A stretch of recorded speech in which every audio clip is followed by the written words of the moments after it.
No tears, no guilt, just evil. These parents murdered their kids. And in court, they didn't cry, didn't apologize, just stared, cold, blank, and heartless. In this video, we're exposing the most chilling cases of parents who showed zero remorse in court, even when faced with the horror of what they'd done. Starting with the case of Mark Redwine, a father whose lack of remorse shocked the nation. On November 18, 2012, 13-year-old Dylan Redwine boarded a plane from Colorado Springs to Durango. He was heading to see his father in the small, isolated town of Vallecito, Colorado. This wasn't a happy visit. It was a court-ordered custody trip, and Dylan didn't want to go. His text messages to friends were clear. "I don't want to be here.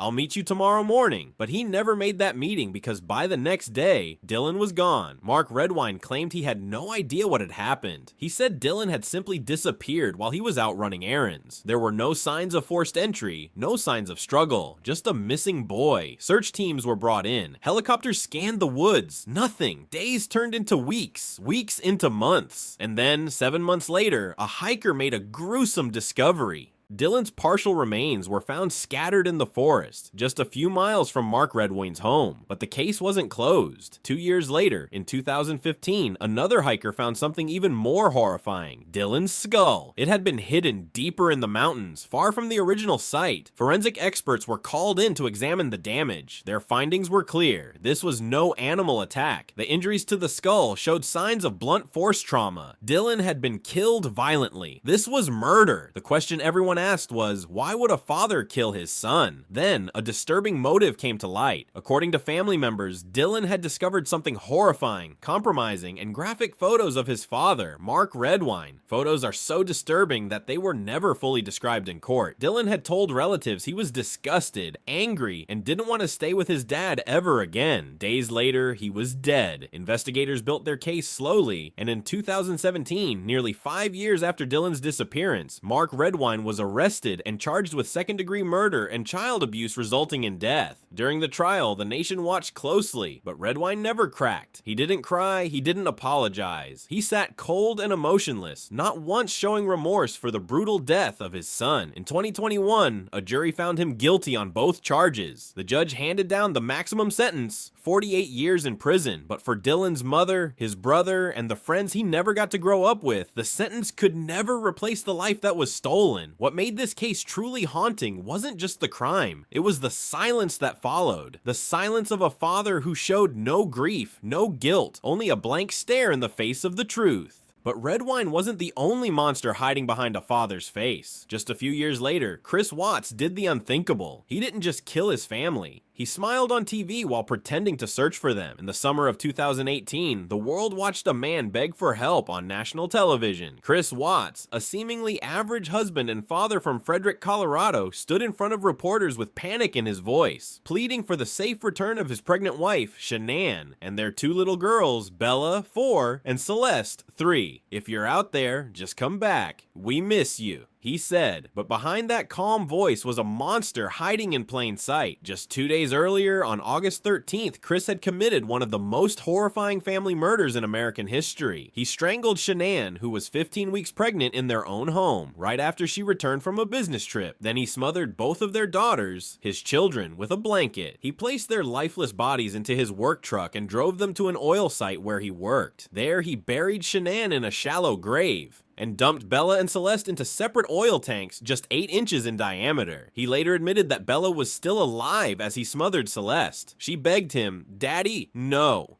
But he did it anyway. The motive? Chris had been cheating on Shanann and wanted to start a new life without his family. He told investigators he felt trapped and thought murder was easier than divorce.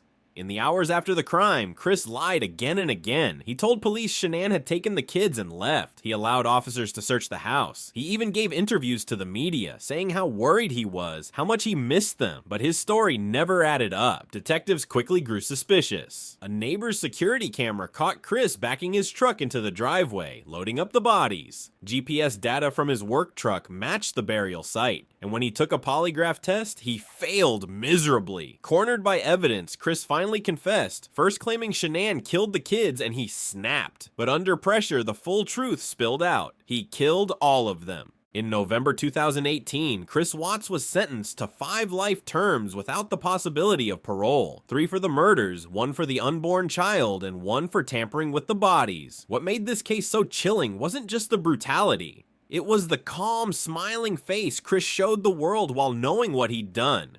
A father who murdered his entire family, then pretended to be the victim. The image of him on camera pleading for their return, knowing his wife and daughters were already dead. It shocked the world, and it revealed something terrifying. Sometimes, the most dangerous people are the ones who smile the widest. But the horror didn't stop with Chris Watts. Just weeks later, another child would suffer unthinkable abuse. This time, not in secret, not in silence, but the system watched and failed to act. Anthony Avalos was only 10 years old when his short life came to a brutal end. He lived in Lancaster, California, with his mother, Heather Barron, and her boyfriend, Kareem Leiva, 2 people who should have protected him. Instead, they tortured him to death. In the days before his death in June 2018, Anthony endured unimaginable abuse, the kind you'd expect in horror stories, not a child's home. He was beaten, starved, burned, and humiliated in ways that defy belief. He was forced to kneel on rice for hours. They poured hot sauce into his eyes, nose, and mouth. They dropped him on his head repeatedly, and when he cried in pain, they just kept going. When Anthony was finally taken to the hospital on June 20th, it was already too late. He was malnourished, bruised,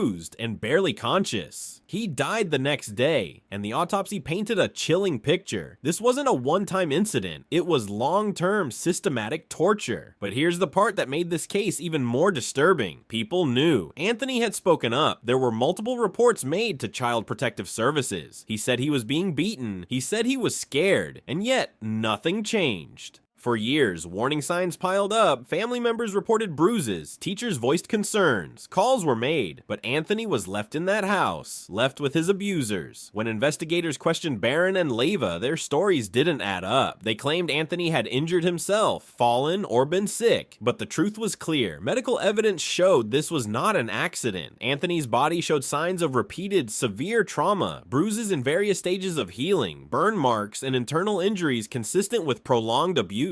On June 27th, 2018, just days after his death, Heather Barron and Kareem Leiva were arrested. The charges: first-degree murder with special circumstances of torture. It took nearly 5 years for justice to reach the courtroom, but in March 2023, both were convicted, and in April, a judge sentenced them to life in prison without the possibility of parole. They showed no remorse. This case ignited public outrage, not just over the cruelty, but over the failures of the system meant to protect children like Anthony. His death became a tragic symbol of what happens when warnings go ignored and bureaucracy stalls action. Anthony Avalos was a boy who loved sports. He smiled often, even through the pain. But behind that smile was a child crying out for help, a cry that never reached safety. In the aftermath, LA County's child welfare system came under fire, prompting reforms and deeper scrutiny of how abuse reports are handled. But for Anthony, those changes came too late, and his story remains a heartbreaking reminder of a question no one can shake. How many more children have to suffer before someone finally listens? If you thought Heather Barron and Kareem Leiva were monsters, Pearl Fernandez and her boyfriend took cruelty to a whole new level. Their 8-year-old son, Gabriel, didn't just suffer, he was hunted in his own home. Gabriel Fernandez was just 8 years old when he was tortured to death. Not by a stranger, not by some random monster, but by his mother, Pearl Fernandez, and her boyfriend, Isaro Aguirre. For 8 months, Gabriel was subjected to a level of cruelty that shocked even seasoned detectives and ER doctors. What happened behind closed doors in that Palmdale, California apartment in 2013 was pure, methodical sadism inflicted on a child too young to fully understand why he was being punished, let alone survive it. Gabriel was beaten with fists, belts, bats, and metal hangers. He was burned, starved, shot in the face and groin with a BB gun, and forced to eat cat litter. When he vomited from the spoiled food they fed him, they made him eat his vomit. And when he cried out or begged for mercy, they locked him in a small wooden cabinet, bound, gagged, and completely alone. No food, no water, no bathroom. They called him gay. They mocked him, belittled him, and dehumanized him. This wasn't just physical torture torture, it was psychological warfare, aimed at crushing a child's spirit. Gabriel had siblings in the house, but he was singled out, targeted, terrorized, daily. The final beating came on May 22nd, 2013. It was so savage that when paramedics arrived, Gabriel was barely alive. He was rushed to the hospital, unresponsive, covered in bruises, burns, and bite marks. His skull was fractured in multiple places, ribs broken, teeth missing. Doctors said it was one of the worst cases of child abuse they had ever seen. Gabriel died 2 days later, on May 24th. His mother and her boyfriend showed no remorse. They lied to investigators, claiming it was all an accident. But the truth couldn't be hidden. Gabriel's body told the whole story. On May 23rd, both Pearl Fernandez and Isaro Aguirre were arrested. The charges: first-degree murder with special circumstances of torture. During the trial, it became clear just how calculated the abuse had been. Aguirre, the man who prosecutors said hated Gabriel because he believed the boy was gay, showed a chilling lack of emotion. Pearl admitted to knowing the abuse was happening and doing nothing to stop it. In 2018, Isaro Aguirre was sentenced to death. Pearl Fernandez was sentenced to life in prison without the possibility of parole, but justice came far too late for Gabriel. His story ignited nationwide outrage. The Netflix documentary The Trials of Gabriel Fernandez exposed not just the horror he endured, but the systemic failures that let it happen. Multiple reports had been made to child services. Teachers had noticed the bruises. Calls were made. And still, Gabriel was left in that house. He wrote a note once that said, "I love you, Mom, and Gabriel is a good boy." But love wasn't enough to save him. And now his story stands as a horrifying reminder of what happens when abuse is ignored, and a child's cries go unanswered.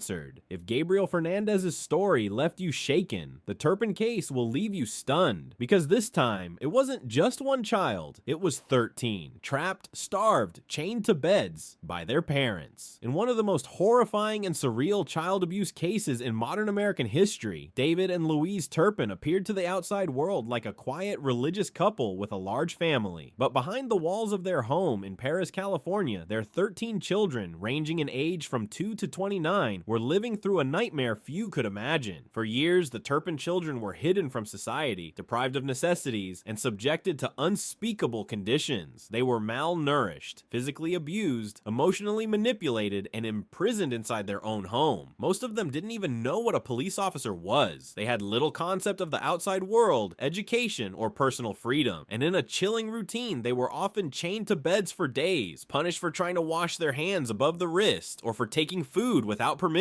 Their lives were a twisted cycle of control and starvation. The turning point came on January 14th, 2018. Jordan Turpin, just 17 at the time, did the unimaginable. She escaped. Climbing out of a window with a broken phone she had managed to hide, Jordan ran down the street and called 911. The dispatcher at first couldn't believe what she was saying. Jordan spoke in a mix of broken grammar and confusion, having rarely interacted with anyone outside her family. When police arrived, they found a house that smelled of urine and decay. Children, some appearing like young teens but actually adults, were frail, filthy, and terrified. The officers described it as stepping into a horror movie, except it was real. One child was shackled to a bed. Another told them they were only allowed to shower once a year. There were signs of beatings, strangulation, and psychological torment. These kids had been denied food for so long. Some had stunted growth and irreversible physical damage. David and Louise Turpin were arrested that same day. The charges against them were staggering: torture, child abuse, false imprisonment, and cruelty to dependents. In 2019, they both pleaded guilty to multiple felony counts. The court sentenced them to 25 years to life in prison. During sentencing, some of the Turpin children bravely addressed the court, one saying, "Life may have been bad, but it made me strong." What shocked the public even more was how unnoticed this abuse had been for so long. Despite homeschooling their children, the Turpins were barely monitored. Neighbors saw strange behavior, but never called authorities. Once again, questions were raised about how child protection systems and communities fail the most vulnerable. The Turpin case became a nationwide wake-up call, but above all, it became a symbol of unimaginable strength. One girl, trapped for her entire life, chose to risk everything. not just to save herself, but to free her siblings. And that one act of bravery exposed years of evil and gave 13 children their first real chance at life. If these stories shook you, it's because they should. Behind closed doors, the unimaginable can happen, and sometimes the only hope comes from one brave soul who dares to break the silence. Thank you for watching. If you want more deep dives into the darkest corners of true crime and the human psyche, subscribe to the channel where the truth is never buried and the night is never quiet.